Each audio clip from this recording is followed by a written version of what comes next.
and inside the dream you dream. Have you had that experience? You are going deeper into the deep.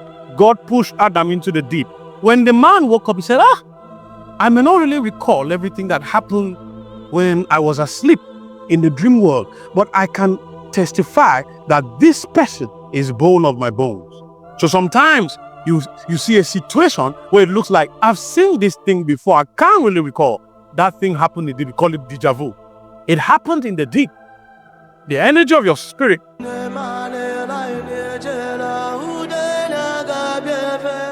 A time came that Jesus appeared to John the Beloved in the island of Patmos and said, they killed Antipas, my faithful servant, in Pergamos.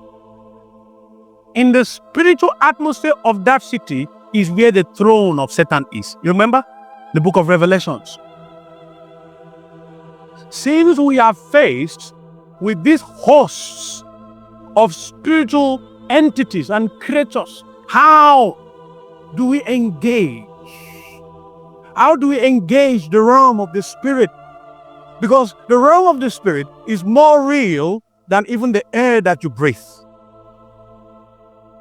The only other problem is that you have been raised in a physical world for years and years and years since you were born.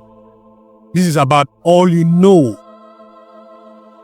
Until you got born again and you started hearing that there is a spiritual world with dark lords and entities that we wrestle. So the issue is not whether you have offended somebody or offended the devil.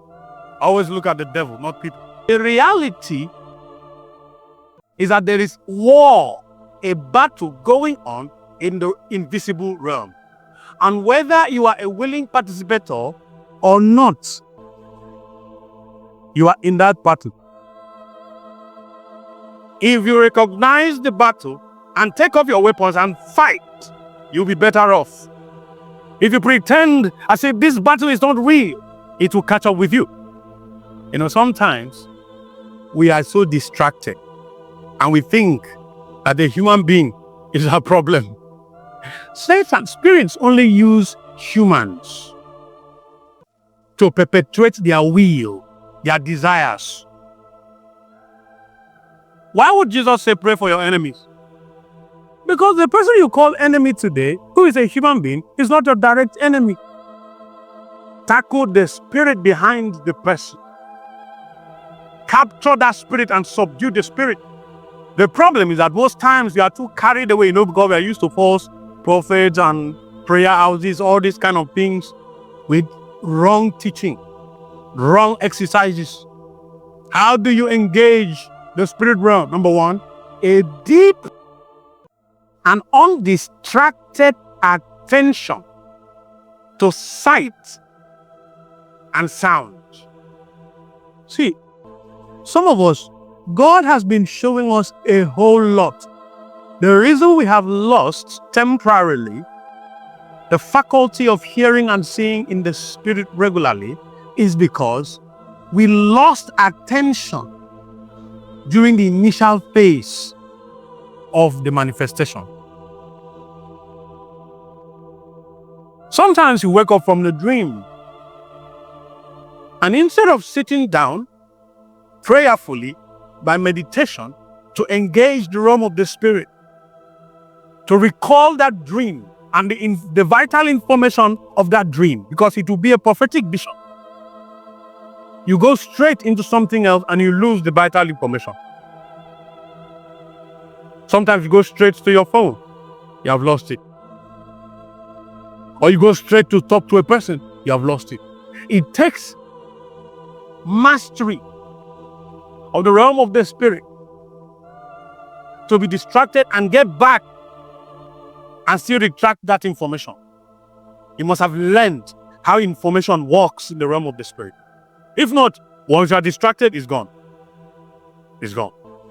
And the problem is that if it was a vision that will carry great significance, importance in the real world, you will still face that situation.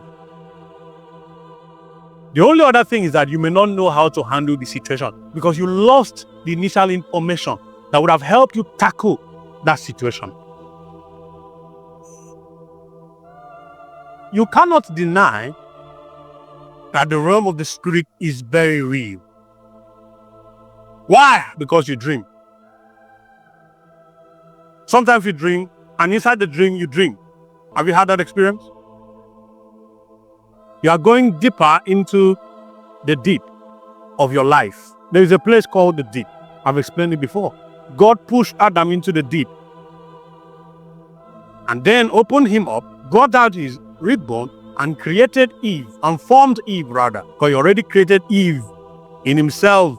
He created man and woman in himself and breathed man and woman into the dust and called that dust Adam.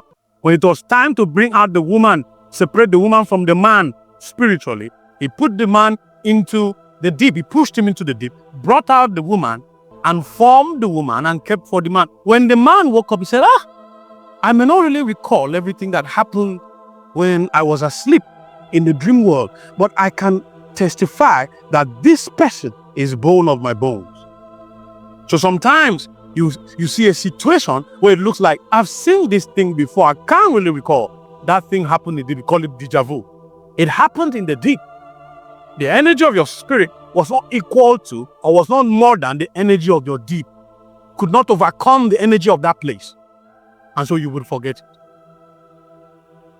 But anytime what you encountered in the deep happens physically, you will just know that you have seen this thing before. But you can't really tell where. It happened to Adam. A deep and undistracted attention to sound and to sight, to what is heard and what is seen. He said, I will stand upon my watch so as to see what God will say. So as to see what God will say. Okay. Now, everybody, close your eyes. Let's practice something. One day I walked into this place and I saw 3 people sitting down wearing yellow shirts. And there were 3 elephants at the back. Open your eyes. Did you see what I said? How many of you saw what I said? The picture started forming. Okay. You have seen what I said. This is exactly how it happens in the realm of the spirit. The prophets knew the strategy. God spoke and he saw what God was saying.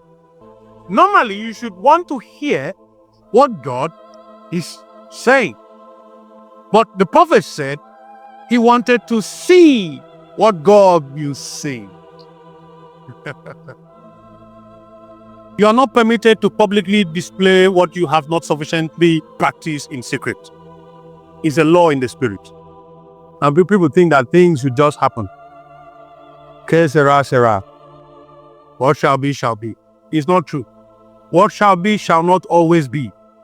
There will be need to learn to use the keys to unlock certain doors. God in principles. That's some of the things I'm trying to teach. Things will not just happen. Nothing will move until you move. The only thing that will move will be things that are within the sovereignty of God in his grand scheme of things. For instance, no matter how you pray for the salvation of souls, on the day of rapture, rapture will happen.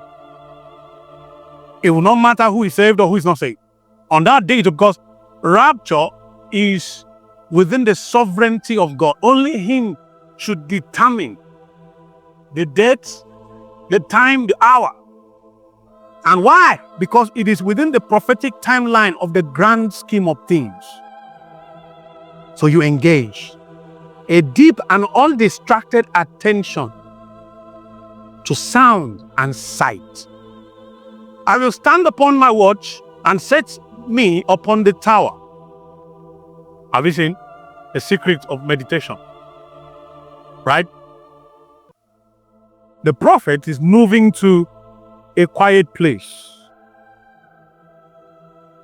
This time he's going to the roof of his house. And he said he will stand.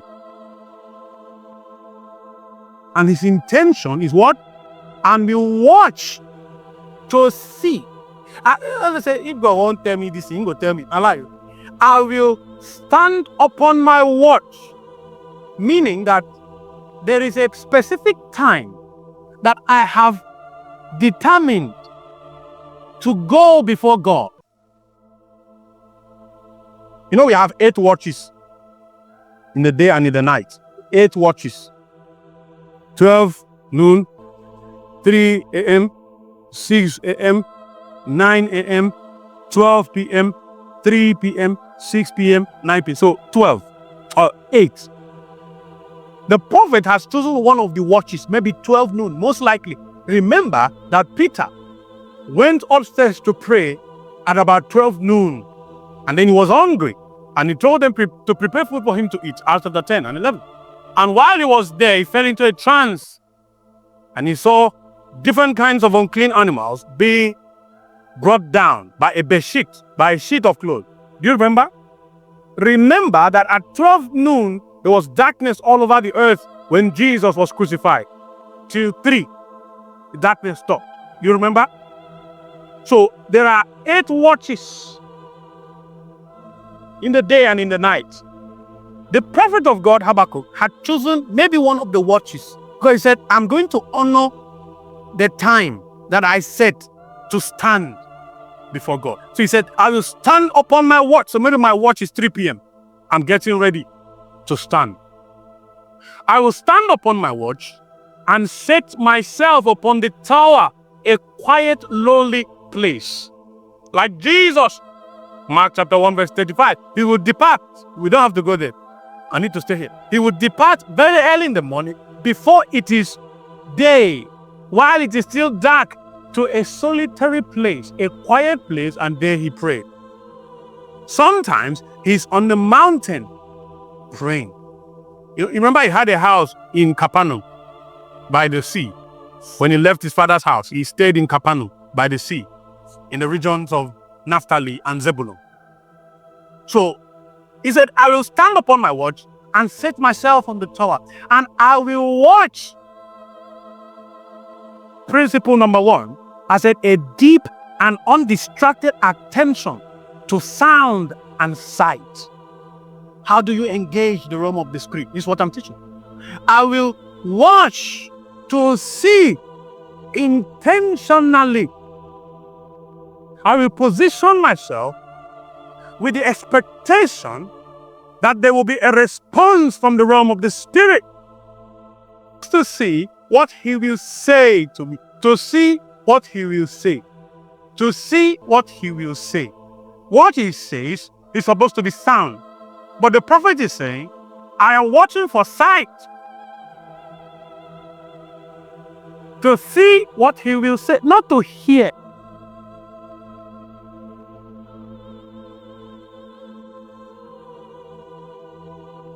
To see what he will say, to see what on our teaching when we taught the 3 PGs of the spiritual realm: prophetic gaze, navigation; prophetic gaze, fixation; prophetic gaze, interweaving.